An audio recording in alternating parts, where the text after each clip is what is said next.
Hello, and welcome back to Why Your Life Really Matters, the podbook. And in this chapter, I want to discuss suffering. What is it? What can we do about it? Because it touches all of us. You know, it's a beautiful life, but there's also a lot of suffering. Fear, pain, grief, breakdown. Spirituality has always tried to explain suffering, but it never really succeeds, I don't feel. Because it's trying to explain it as if it's there for a purpose or it's intentional. And I don't think that's right. So a popular version would be, you can't have joy without pain. You know, if you want suffering, if you want joy, you better, you'll have to have comparison. It's like the kind of yin-yang answer, very popular, but it doesn't work for me. It's like, I'm sure we can experience joy without excruciating agony or child mortality, or just the terrors. We know things through comparison, but that's not the same thing as it being there because it has to be there in all of its horror. Or the other one that's popular is it's kind of a punishment or it's karma. Another horrible idea. It makes the universe or God very mean and judgmental. I don't think that's right. And it's lacking compassion because both of them kind of go, well, you suffer, it's your fault.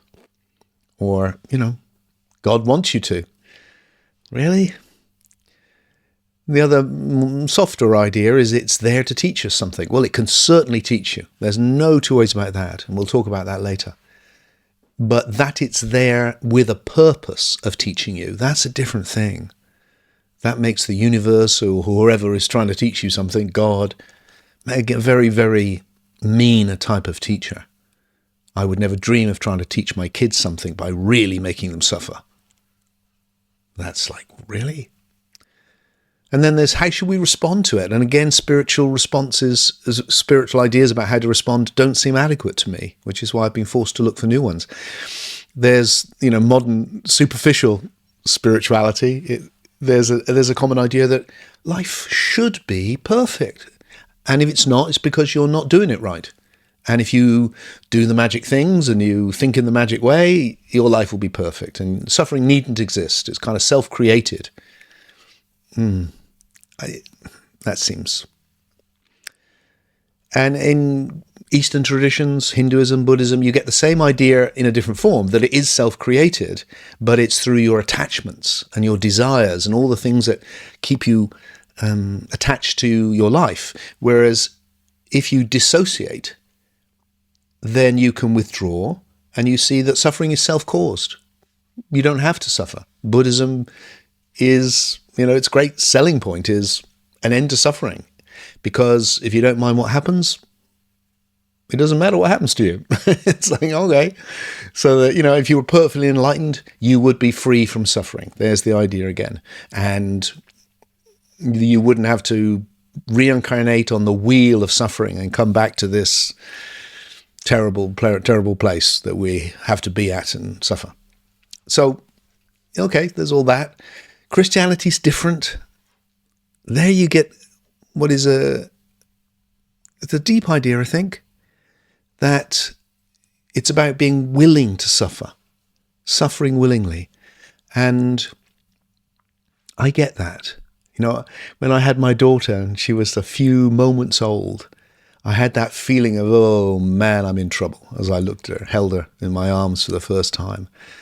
Because if something happens to this little girl, I will really suffer. I knew that. Still true. But that I was willing to take that risk. I was willing to risk suffering for love. And I think that's tied into the Christian insight. And there's kind of suffering for a noble cause. We admire people, I admire people who are willing to take risks and to suffer to try and bring goodness into the world. So there's that. And then we get to science, which is the modern perspective. And I think there's an emergence here. It gets better. Because the scientific view, I think, is, look, suffering just happens. It's in the evolutionary process. It's not meant to be. It's not there for a purpose in that spiritual way. It is there for a purpose, but not that way. We'll discuss that in a moment. And we are living in response to it. And the response is, let's eradicate it whenever possible. Let's use our intelligence to eradicate it. And since we've moved into the scientific period of human culture, we've created, our lives are so much better, especially on the biological levels and physical levels, discomfort and all of that, and illness. That's opened up space for us to become aware of psychological suffering more, but that's still a step forward, I would have thought. And it's ironic that science, who really is much more matter of fact, has actually been much more compassionate than religion. It doesn't go, oh, you've got something bad, you've got cancer. Well, it's your fault. It's karma. It's your bad thinking. It's your bad beliefs. It goes, oh, that's terrible. Let's try and do something about it if we can. So you've got these three different responses here. You've got that withdrawal, escape, accept, embrace, and eradicate. And I think there's something in all of them. And from the individual perspective, I think that becomes clear. So I would go with the scientific approach to what suffering is and say it's just evolved, and it's evolved for a purpose, and its purpose is to tell you something's wrong and then it needs to change. So on the biological level, that's very obvious. Your body goes, oh, something's not working. And you go, oh, it hurts, it hurts. You put your hand in a flame. It's like, get your hand out. It hurts. But also with illness, it's evolved to tell the system, don't do that or solve this problem. And then psychologically, in a different way, it's the same. It's telling you something's not right. You're not processing right. Your inner system is not working properly. It's not congruent. And the worse it is, the higher the suffering. And it's telling you change. And we know that, when we meet our friends, it's like, what's wrong? We ask each other when they're suffering, what's wrong? We want to work out what it is so you can change it. What isn't working in the story of your life? My body isn't working. This situation isn't working. My psyche isn't working. Whatever it is. And you change your relationship with the world. You behave differently. You alter your social environment. You understand your situation better. You have deeper ideas. You can shift your way of sensing the universe.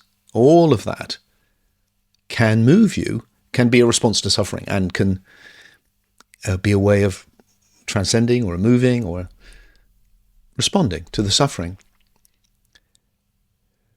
So the bigger the suffering, the more urgent it is, by and large. And you can see that psychologically. The reason that so many people, I think, say, I had a mental breakdown and it led to my spiritual awakening, is because something that extreme is going, you need to radically shift. And those that do go, I've come into a whole new part of my adventure of life. So it feels like, look, we're psychobiological systems. You solve the suffering on the level that it's happening. So on the biological level, you've got problems with your biological passivity. You can change it with biological intervention, drugs, medicine, operations, all those things. If it's on the level of the psyche, you can use therapy or meditation or spiritual practices or all those different things. If the suffering is minor, which hopefully most of it is, you can just move your attention. You can just distract yourself. I do that all the time, don't you? It's like, just not feeling great. I'll just put on some entertainment. I'll watch some football, something meaningless, but it'll distract me. And then my attention goes to that, and I'm unaware of the suffering. And by the time I bring my attention out of that, I'm in a different state. It's moved on. But then when it's more serious, right, now it needs introspection or it needs action. But for me, the biggest one, and this is not just my personal suffering, I'm sure you have this too, it's also the suffering of those I love, and it's the suffering of the world. And the more you sense that, the more aware you are of it, Even when things are great for me, I'm aware of that. There's always one of my friends who's suffering, and there's always the vast suffering of the world. So that existential suffering, what do we do with that? And this is the key thing that I think individualism offers. Because it says, well, take it to the vast, loving superintelligent. Take it to that which is greater than you. Take it to God. And I've spent a lot of time with people, at all my retreats especially, finding ways to bring us into this enormous love. And that can be just joyous. But it's not just a kind of happy pink love, fluffy love. It's a strong love. And that's the key. It's like something so strong it can embrace the suffering. And there's the word I want to use, I love this word, although I know it has a lot of religious connotations, but it's a redemptive love. The suffering is redeemed when I bring it to the big mind. And by redeemed, I mean, it's like this thing which in itself is awful. It's mitigated by the fact that from this whole journey of evolution, which is so mixed, so bittersweet, so amazing and terrible, is leading to this super soul. And because it is leading to this super soul, it makes it all okay. So that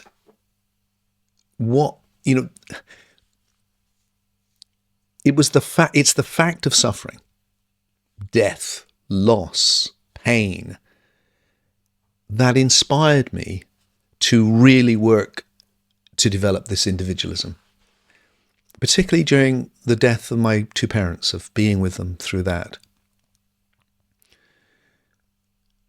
It was the knowledge that I could find this redemption by coming into this deep awake connection with God, and yet the complete failure of the idea of an omnipotent God, a creator, who somehow allows or even creates this awful suffering, because that's just perverse to me now and inexcusable. But this goes, no, that super soul is arising in response to the suffering, just as I've evolved and I'm responding to the suffering that has arisen through the evolutionary process, biologically and so forth. So this communion of souls that forms the super system is in response to it. It doesn't create it. It doesn't allow it. It's responding to it like I am at my best. So that what the experience of gnosis, of the great knowing, all those awakenings I've had, what they told me was, or they gave me, was that sense of, look, despite all of that, it's okay. I couldn't make sense of it, but it was okay. And what I've tried to do with this philosophy I've been offering to you is to go, well, for that to be true, there must be a way of redeeming all of the And in particular, I think we redeem it through the existence of the super soul of God, but not as the kind of malevolent or the creator, but as the emergent God, and through immortality. That the soul's journey is not over. So that even if somebody is having the most awful time, if they had the most awful life, really short, painful life of a young child, even then, that is not the end of the story, and therefore it's redeemable by what happens next, and it is leading towards this great love, this super intelligence, this great system. So it's redeemable. It can be redeemed, and otherwise hard to see. And what I've tried to offer is a way in which that can be seen to be plausible, which works for me, and I'm a demanding philosopher. So what I'm saying here is, look, the suffering is not created or allowed by God, but it's redeemed by God. And so what that leaves me with in terms of how I respond is, when I have a dark perspective, it's because I'm understanding the truth partially. If I'm just going, it's just so awful. Well, yeah, it is awful. And anyone that says it's not, that's ridiculous. It's awful. It's really, really, really, really awful. Right now, for somebody, as I speak, as you listen, it's really, really awful for a lot of people. And not just people, animals, all sentient beings. But that's not the whole thing. It's a part of the truth. You can also sense how it's amazing. And in particular, you can sense the most emergent level of the universe, where there's this love which holds the whole thing anyway. And it's not this passive acceptance, it's an active embrace. Now, I mentioned in a previous chapter this idea of paralogical processing, and I will have a whole chapter on that soon, but it's both and, not this or that. So what I've learned for my own journey is the power of going, I don't have to see it like dark or light, and it can be both at the same time. And I saw this particularly with my parents as they were dying. So, for example, I was with my mum, my mother, who I love more than I can possibly tell you, a really special woman. And it was both. It was both awful and kind of magical almost. Yeah, magical and amazing. And I was able to see, I'm actually in many different states here. I'm with my son. I'm my mum's son, and I'm suffering with her. I'm her carer, so I'm on the ball. I'm alert what needs to be done. I'm in that practical mindset. I'm aware of my own mortality, watching my mum die, and the mortality of my daughter and my wife and all the people I love, and that I'm processing that.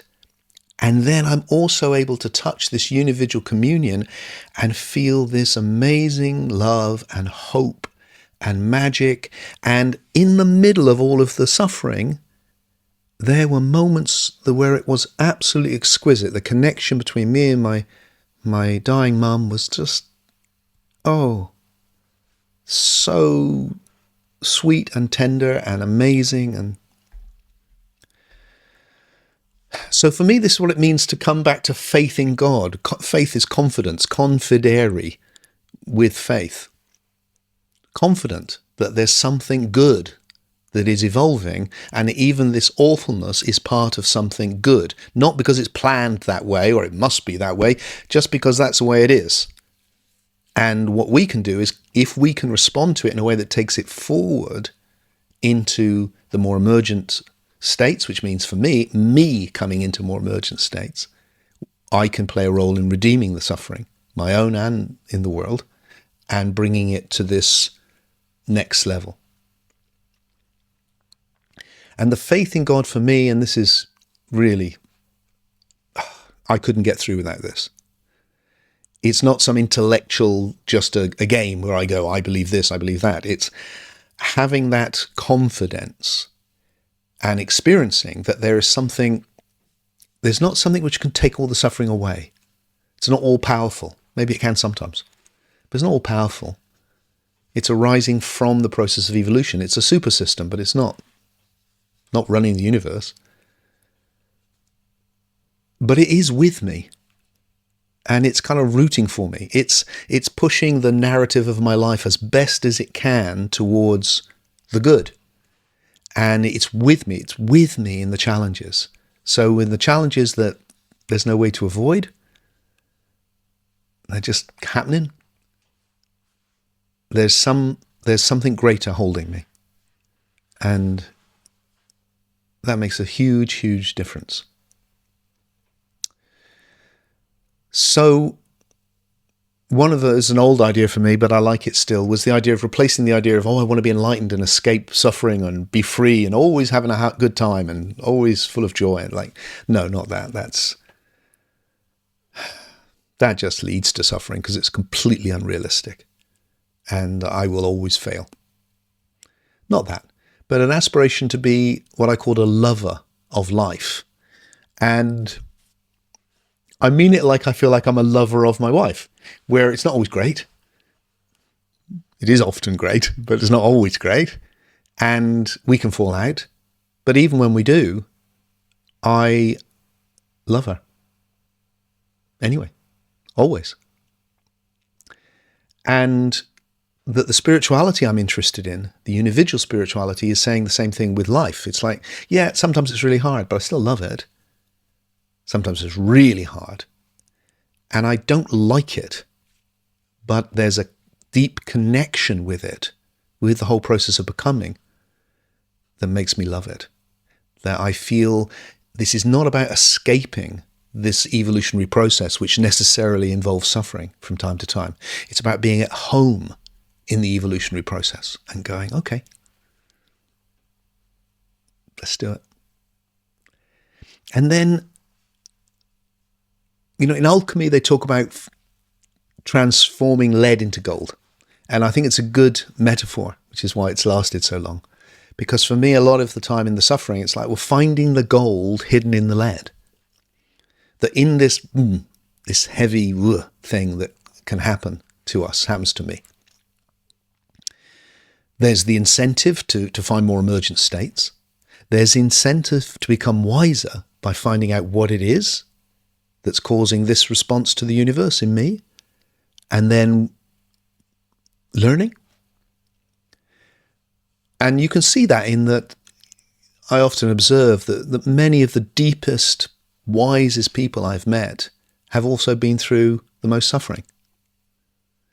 When I was young, the adults used to talk about it, suffering, as character forming.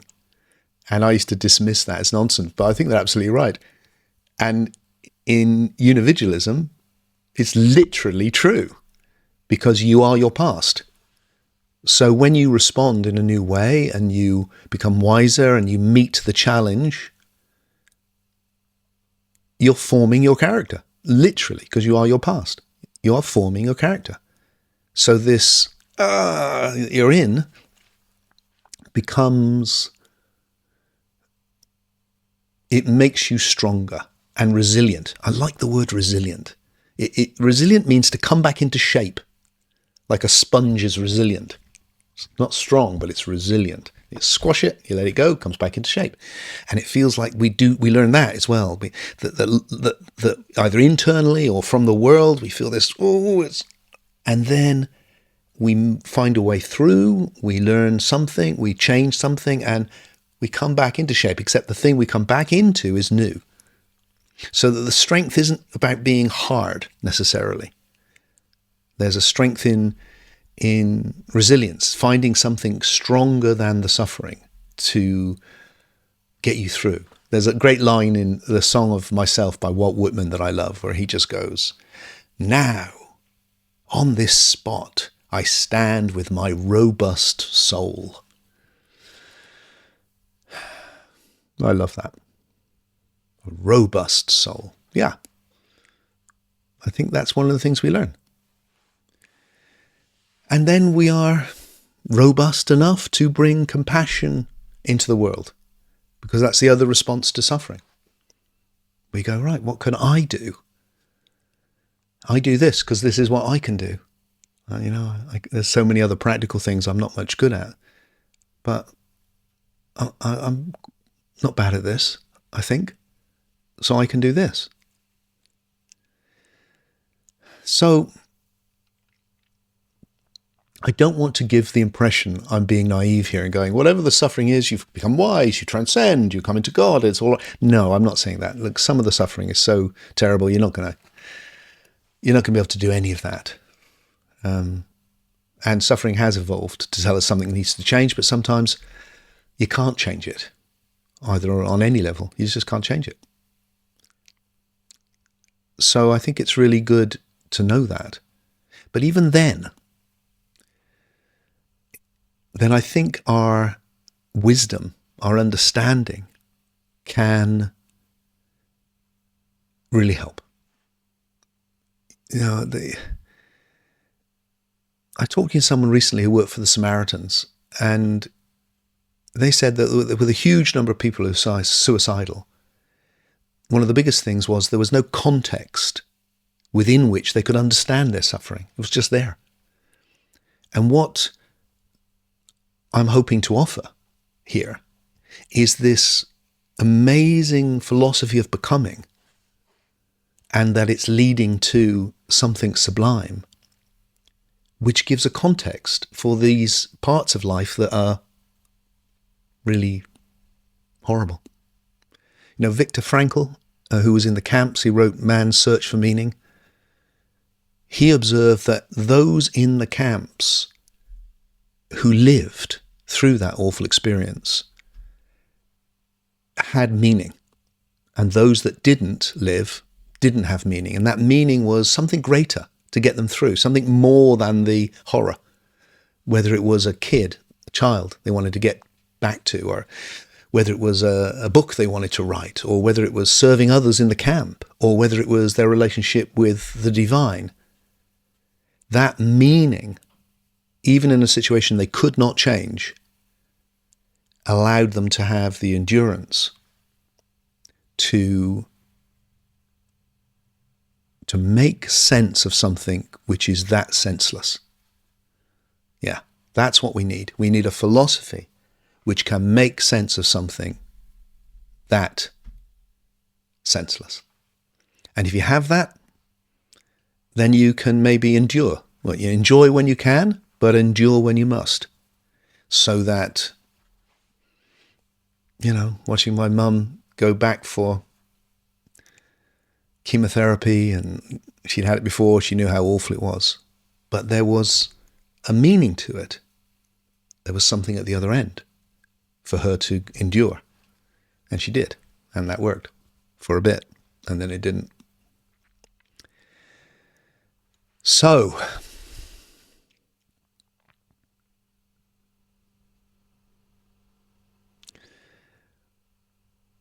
what have I been saying? I've been saying for me, the old spiritual insights about why suffering is there don't work, because it isn't there for a reason. It's there, well, it is there for a reason, but it's an evolutionary reason. It's there because systems evolved better if they had some mechanism which went, don't do that, or you've got a problem, solve it. Just like they needed pleasure to go do that, that'll be good. They needed pain to go, don't do that, that's not good. Change this. And that's evolved onto the ideational, the psychic level, and we've got the same thing on a higher level. That's why it's there. And those mechanisms don't care about they don't care about the animal being in pain. It's the survival of the species, and that's moved on to the next level.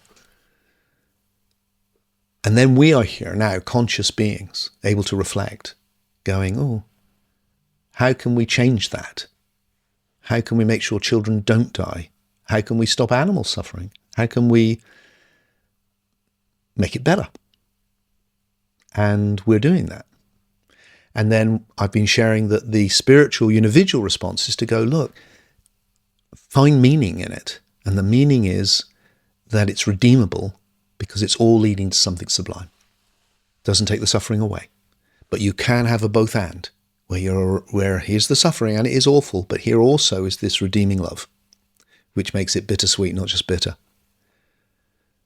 And you will come through that. Maybe you'll die. But if you have a philosophy which goes, death is not the end, even that experience is redeemable, because it's redeemable by your continuation, the continuation of your evolution. Whether it's you, whether it's someone dying at an old age, like my mother, having lived a beautiful life, or whether it's a child who's done nothing, it's redeemable. And then collectively, it's redeemable by the fact that it's carrying on evolving. The whole thing is evolving, even with all of the terrible suffering in the world. And where it's heading is the good. It's somewhere better. It's this benign superintelligence that's emerging. So, if you've got a bad story, it's really hard when the suffering hits. If you've got if you think, oh, well, bad things, they just happen to other people. And then you find that's not true. Or if I'm a vegan and I do lots of yoga, I won't get ill. And then you do. Or if you just believe, well, God will always take care of me because I go to church every week. And then catastrophe. Then that story will collapse and you'll be worse off. So what I've been trying to create for myself and for others with unividualism is something that can bring real hope to suffering. And a hope that isn't just wishful thinking, a hope that can make you robust, strong, resilient, because you have an understanding that doesn't collapse when the suffering hits, doesn't make it easy, but the ideas are